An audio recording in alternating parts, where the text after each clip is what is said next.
Hi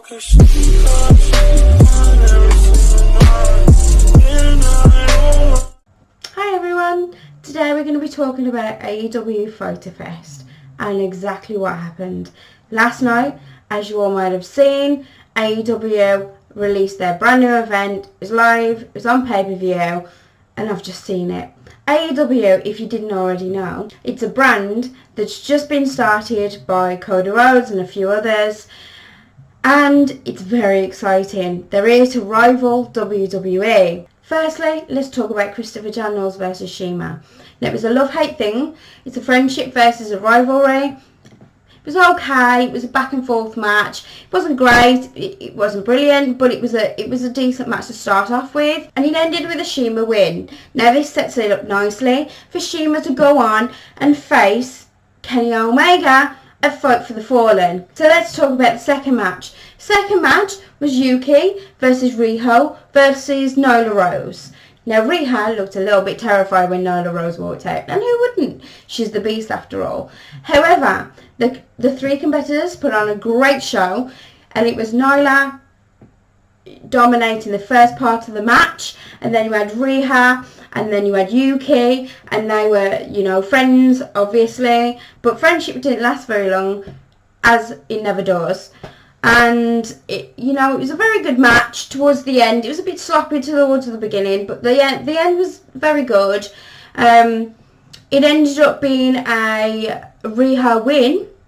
Then Nyla decided that she was going to, fight for the girls. She was going to come on and she was going to attack Riha at the end of the match.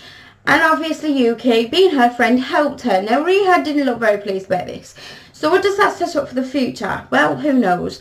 But we'll just see what happens from there. But it was a decent match. It was okay for the second match. And we can see why it's there. But the third match was MJF, Maxwell Jacob Freeman, versus Jim Havoc, our boy from the UK, versus Jungle Boy, versus Hangman Adam Page. Now, this was a match that was fast-paced. There was a lot going on. It was hard to keep up, really. It was great. It was a great match. It was a brilliant match to watch.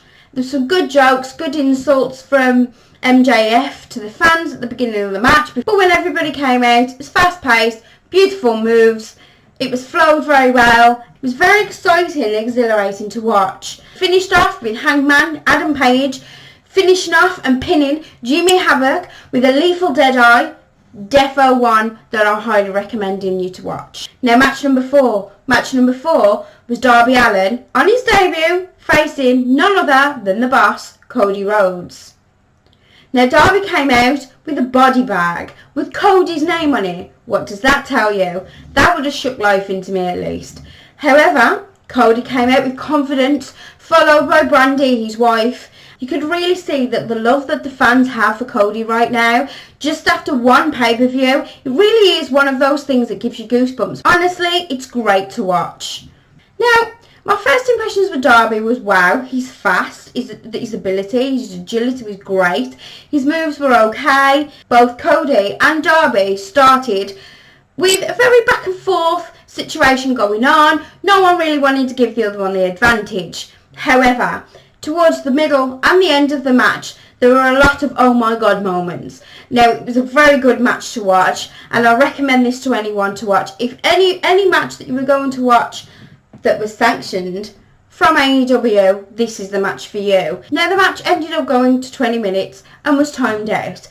Now, although the fans were a little bit disappointed and they wanted the 5 minutes, Cody was trying to get the match started and opted for that extra 5 minutes. But before that could happen, Sean Spears came out and he hit Cody over the head, which created a huge gash on the back of Cody's head, blood everywhere. It was horrible to watch, really, and shame on you, Sean Spears.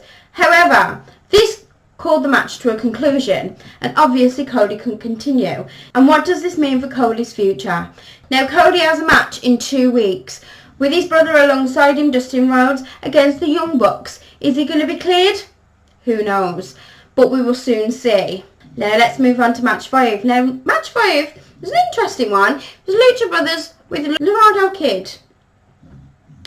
Now, Laredo Kid was on his debut, and they decided to put him against the Elite. Now, who's on the Elite, you're asking? Well, it's Kenny Omega with the Young Bucks together in one whole team, the Elite.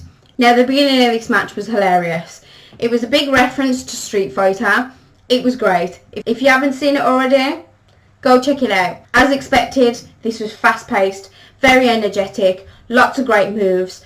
It was definitely one to watch. When all 6 of them faced off in the ring, it was a bit back and forth, but who landed on top? Well, the Luchas had a chance to show their abilities and how fast-paced they actually were. Now, what was impressive was the Lucha Brothers' teamwork and how they worked together and how the moves gelled.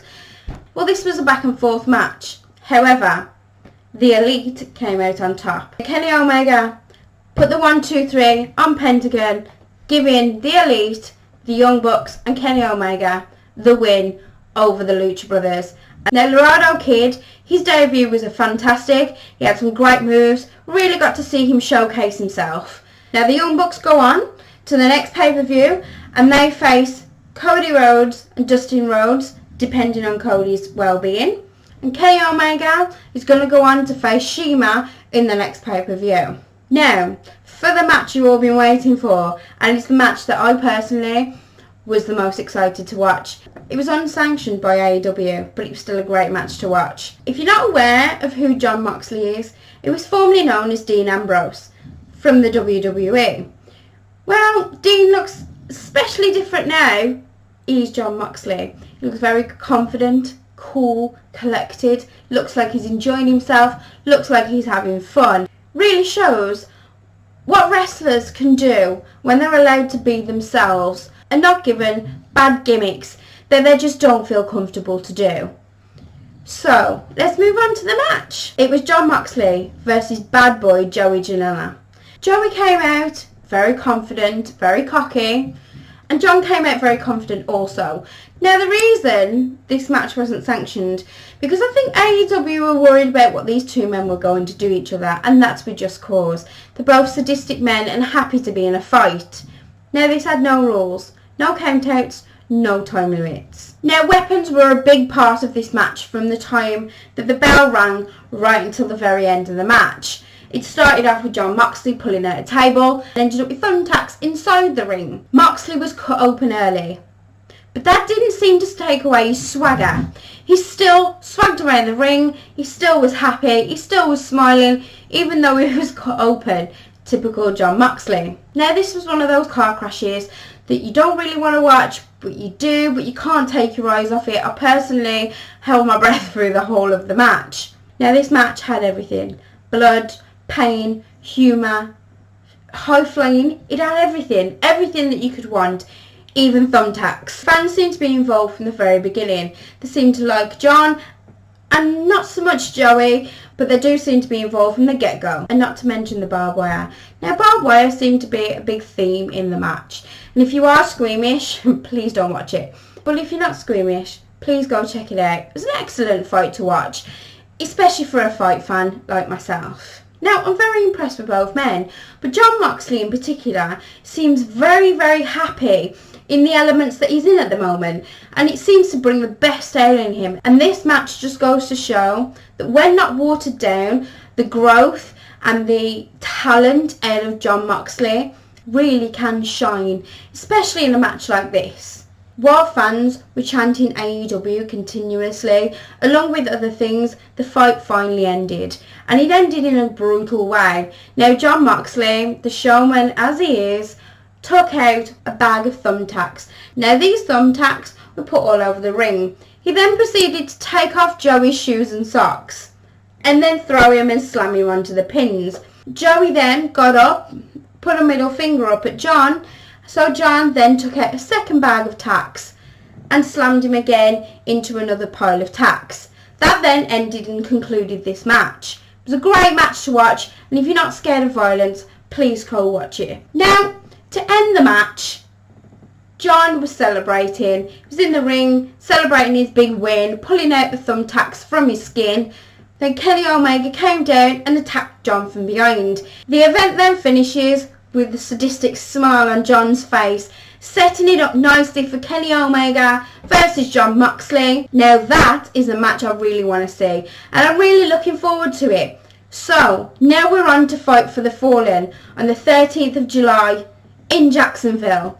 I hope you're all going to be watching. I know I am. So please check it out. AEW gets a 10 out of 10 for me. Way better than any other brand that I've seen so far. I used to be a WWE fan. Now I'm an AEW fan as well. So if you haven't already, please hit the subscribe button, hit the little bell next to it, and hit the like button. And comment below. Let me know if there's anything that you would like me to review in the future. Please have a wonderful day, and I'll see you next time.